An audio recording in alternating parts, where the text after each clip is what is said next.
नमस्कार। हमारी आज की कहानी है नौ देवी नौ कहानी। नवरात्रि के दौरान हर दिन अलग अलग देवी की आराधना तो की जाती है, लेकिन इस बात की जानकारी कम से कम लोगों को है कि प्रत्येक देवी संसार में किस तरह आई। आइए जानें नौ देवी से जुड़ी रोचक कहानियाँ। नवरात्रि की पहली देवी शैलपुत्री की पावन कथा। नवरात्रि में दुर्गा पूजा के अवसर पर दुर्गा देवी के 9 रूपों की पूजा उपासना बहुत ही विधि विधान से की जाती है। इन रूपों के पीछे तात्विक अवधारणाओं का परिज्ञान धार्मिक संस्कृति और सामाजिक विकास के लिए आवश्यक है। आइए जानते हैं माँ शैलपुत्री के बारे में। माँ दुर्गा को सर्वप्रथम शैलपुत्री के रूप में पूजा जाता है। हिमालय के वहाँ पुत्री के रूप में जन्म लेने के कारण उनका नामकरण हुआ शैलपुत्री। इनका वाहन वृषभ है, इसलिए यह देवी वृषारूढ़ा के नाम से भी जानी जाती हैं। इस देवी के दाएं हाथ में त्रिशूल धारण कर रखा है और बाएं हाथ में कमल सुशोभित है। यही देवी प्रथम दुर्गा हैं। यही सती के नाम से भी जानी जाती हैं।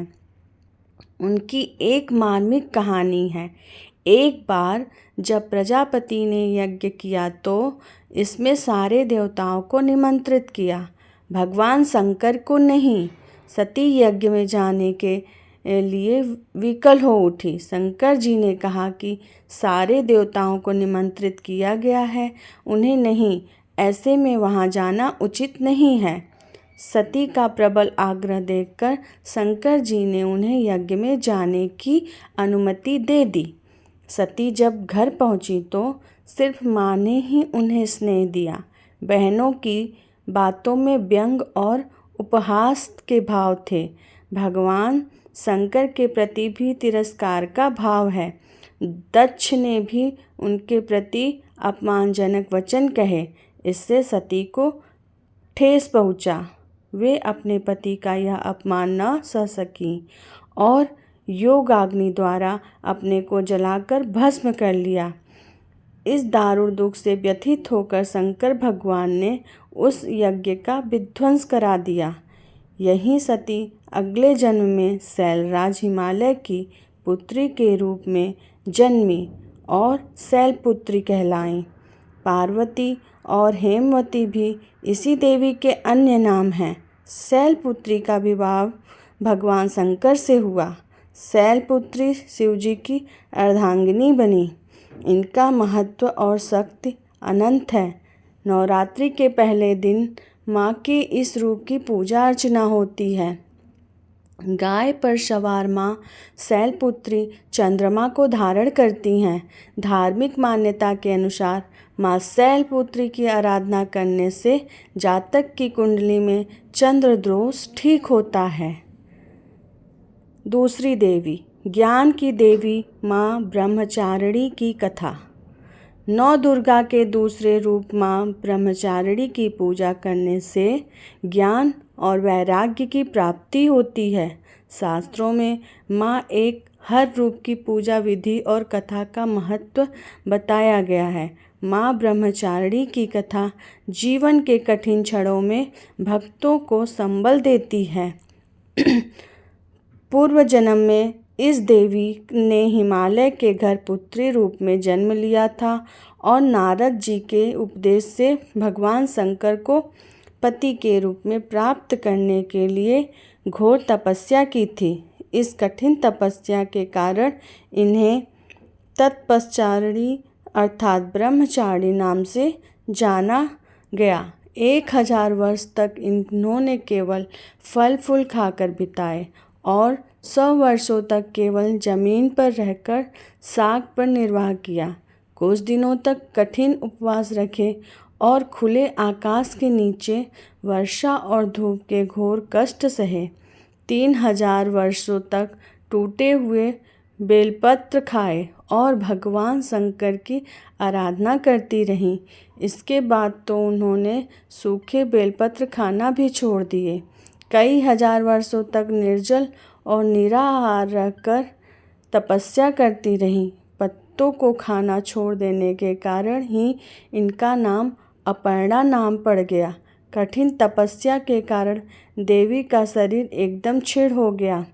देवता, ऋषि, सिद्धगण, मुनि सभी ने ब्रह्मचारिणी की तपस्या को अभूतपूर्व पुण्य कृत्य बताया, सराहना की और कहा, हे देवी, आज तक किसी ने इस तरह की कठोर तपस्या नहीं की।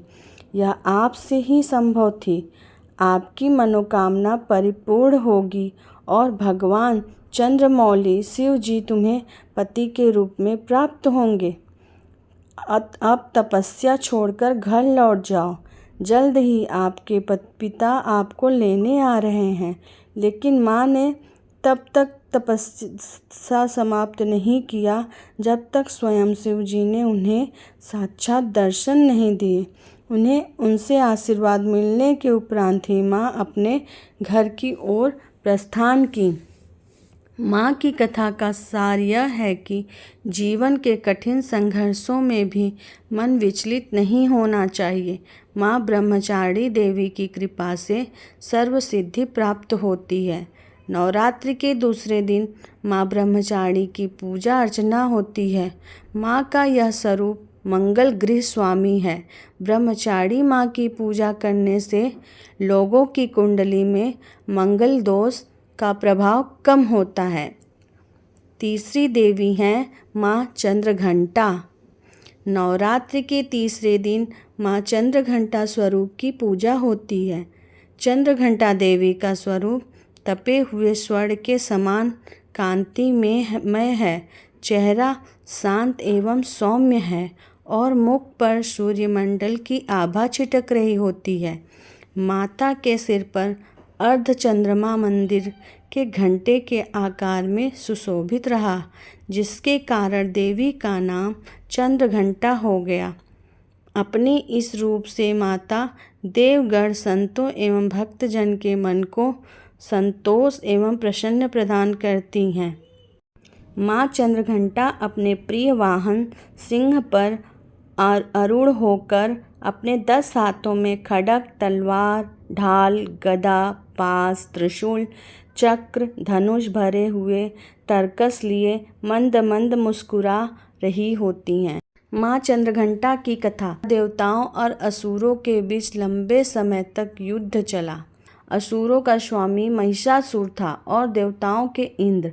महिषासुर ने देवताओं पर विजय प्राप्त कर इंद्र का सिंहासन हासिल कर लिया और स्वर्गलोक पर राज करने लगा।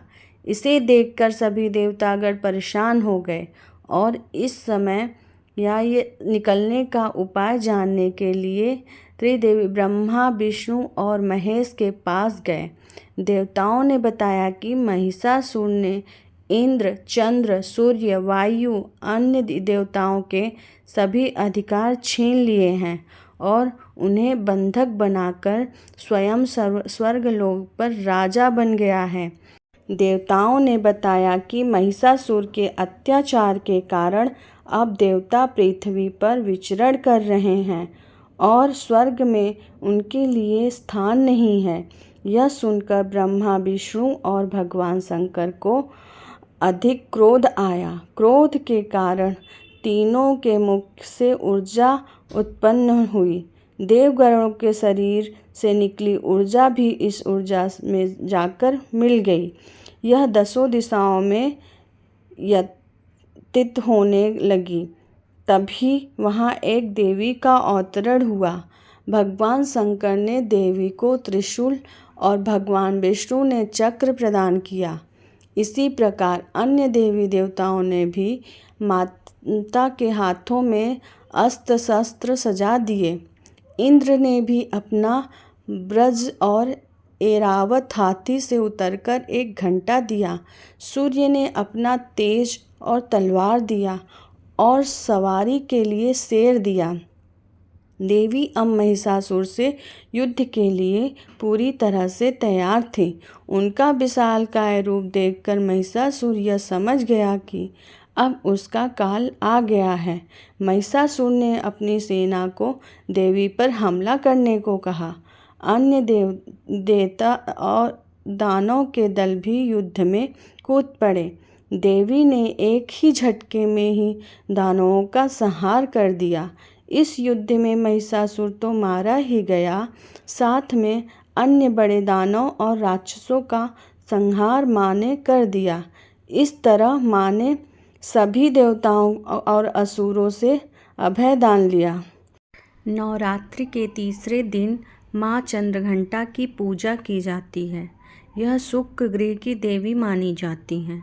नवरात्रि के तीसरे दिन माँ चंद्रघंटा की पूजा अर्चना करने वाले जातकों की जन्मपत्र में शुक्र दोष समाप्त हो जाता है। दोस्तों, आगे की देवियों के बारे में जानने के लिए पार्ट 2 अवश्य सुनें और चैनल को लाइक करें, सब्सक्राइब करें। अगर आप देवी के सच्चे भक्त हैं तो कमेंट में जय माता दी अवश्य लिखें। धन्यवाद।